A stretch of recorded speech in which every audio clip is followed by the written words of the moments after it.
ಉಡಾಯಿಸೋ ಖಾರ ಬಣ್ಣ ರುಚಿಯನ್ನು ನೀಡುತ್ತದೆ. ಮೆಣಸಿನ ಪುಡಿ ಚಿಂದಿ ಉಡಾಯಿಸೋ ಖಾರ ಬಣ್ಣ ರುಚಿ. ಮುಂಗಾರು ಮಳೆ ಬಂದ್ರೆ ಸಾಕು ರೈತರ ಮೊಗದಲ್ಲಿ ಮಂದಹಾಸ ಮೂಡ್ತಾ ಇತ್ತು. ಬಿತ್ತನೆ ಮಾಡಿ ಒಳ್ಳೆ ಫಸಲು ತೆಗಿಬಹುದು ಅಂತ ಆಸೆ ಗಣ್ಣಿನಿಂದ ಆಗಸದತ್ತ ನೋಡ್ತಾ ಇದ್ರು.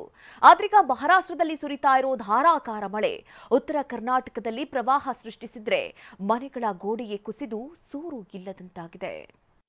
ದತ್ತಾತ್ರೇಯನಿಗೂ ಜಲ ದಿಗ್ಬಂಧನ, ಪ್ರವಾಹದ ನೀರಲ್ಲೇ ದೇವರ ದರ್ಶನ, ಸೇತುವೆಗಳು ಜಲಾವೃತಗೊಂಡಿವೆ, ಮೇಲ್ಛಾವಣಿ ಹಾರಿ ಹೋಗಿವೆ. ಮುಂಗಾರು ವರುಣಾರ್ಭಟ 16 ಅವಾಂತರ ಸೃಷ್ಟಿಸಿದೆ.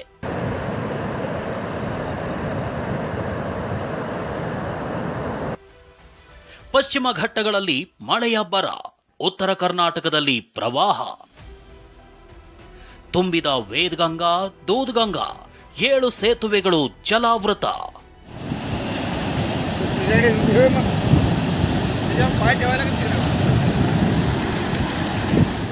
ಪಶ್ಚಿಮ ಘಟ್ಟಗಳಲ್ಲಿ ವರುಣ ಅಬ್ಬರಿಸಿ ಬೊಬ್ಬಿರಿತಿದ್ದಾನೆ. ಇದರಿಂದಾಗಿ ಉತ್ತರ ಕರ್ನಾಟಕದಲ್ಲಿ ಪ್ರವಾಹದ ಭೀತಿ ಸೃಷ್ಟಿಯಾಗಿದೆ. ಬೆಳಗಾವಿ ಜಿಲ್ಲೆಯಲ್ಲಿ ನದಿಗಳ ಆರ್ಭಟ ಜೋರಾಗಿದೆ. ಕೃಷ್ಣಾ ನದಿ ನೀರಿನ ಒಳಹರಿವು ಹೆಚ್ಚಾಗಿದ್ದು ದೂದ್ಗಂಗಾ, ವೇದಗಂಗಾ ನೀರಿನ ಪ್ರಮಾಣ ಏರಿಕೆಯಾಗಿದೆ. ಚಿಕ್ಕೋಡಿಯಲ್ಲಿ 7 ಕೆಳಹಂತದ ಸೇತುವೆಗಳು ಜಲಮಯವಾಗಿವೆ. ಮಲ್ಲಿಕವಾಡ, ದತ್ತವಾಡ, ಭೋಜಾ ಗ್ರಾಮಗಳ ಸಂಪರ್ಕವೇ ಇಲ್ಲದಂತಾಗಿದೆ.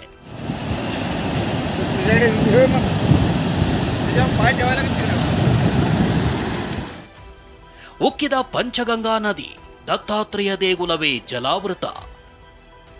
ಇತ್ತ ಪಂಚಗಂಗಾ ನದಿ ಉಕ್ಕಿ ಹರಿಯುತ್ತಿದ್ದು ದತ್ತಾತ್ರೇಯನಿಗೂ ಜಲಕಂಟಕ ಎದುರಾಗಿದೆ. ಮಹಾರಾಷ್ಟ್ರದ ಕೊಲ್ಲಾಪುರದ ನರಸಿಂಹವಾಡಿಯಲ್ಲಿರೋ ದತ್ತ ಮಂದಿರಕ್ಕೆ ಪಂಚಗಂಗಾ ನದಿ ನೀರು ನುಗ್ಗಿದೆ.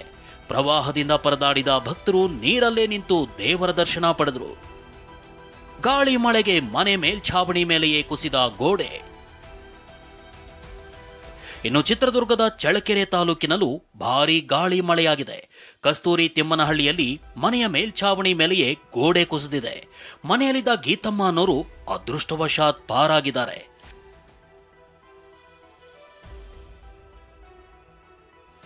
ವರುಣಾರ್ಭಟಕ್ಕೆ ಕುಸಿದ ರಸ್ತೆ, ಜನರ ಓಡಾಟಕ್ಕೆ ಸಂಕಷ್ಟ. ಈ ರಸ್ತೆಯನ್ನ ನೋಡಿ, ಭೂಕಂಪಕ್ಕೆ ಬಿರುಕು ಬಿಟ್ಟಂತಾಗಿದೆ. ಧಾರವಾಡದಲ್ಲಿ ಮಳೆ ನಿಂತರೂ ಮಳೆಯ ಅವಾಂತರಗಳು ನಿಲ್ತಿಲ್ಲ.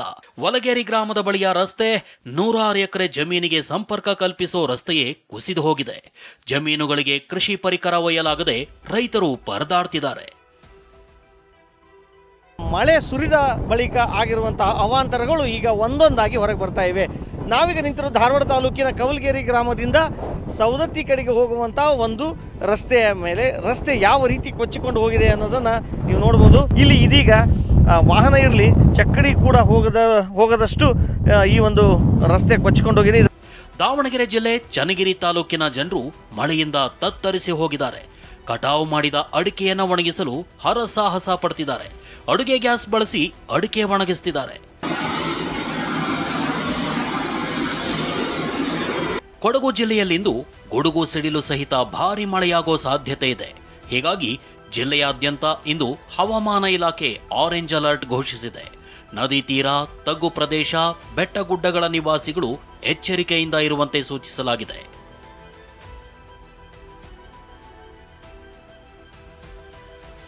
ಚಂದ್ರದ್ರೋಣ ಪರ್ವತದ ಸಾಲ್ನಲ್ಲಿ ಸುರಿದ ಭಾರೀ ಮಳೆಯಿಂದಾಗಿ ಪ್ರಸಿದ್ಧ ಹಿರೇಕೊಳಲೆ ಕೆರೆ ತುಂಬಿ ಕೋಡಿ ಬಿದ್ದಿದೆ. ಚಿಕ್ಕಮಗಳೂರು ತಾಲೂಕಿನ ಹಿರೇಕೊಳಲೆಯ ಕೋಡಿ ಬಿದ್ದ ಕೆರೆಗೆ ಶಾಸಕ ತಮ್ಮಯ್ಯ ದಂಪತಿ, ಡಿಸಿ ಮೀನಾ ನಾಗರಾಜ್ ಸೇರಿ ಹಲವರು ಬಾಗಿನ ಅರ್ಪಿಸಿದ್ರು.